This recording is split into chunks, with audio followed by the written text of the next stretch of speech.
How to merge multiple audio files into one. Hello guys, this is Atticus and welcome back to another tutorial video. In today's video, I'll teach you guys how you can merge different or multiple audio files into one.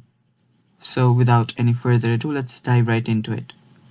First of all, open up a web browser. After you open it up, you will need to search for vocalremover.org. As you can see right here, it pops up. So simply head over to vocalremover.org, and after you're there, you should find an option that says merge. So you can just check it out here on the left hand side. Let me expand this if you have not yet. Scroll down and you will see a joiner. Tap on joiner and you'll see audio joiner, join multiple audio tracks into one.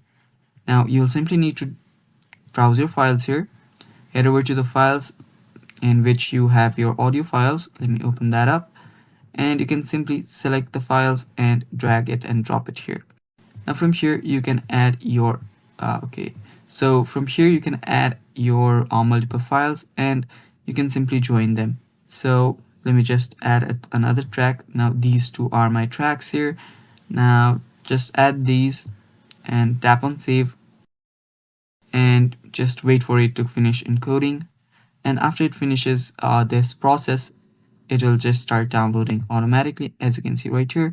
And that is basically how you do it, guys. And that is all for the video. Thanks for watching. Stay tuned for more, and bye bye.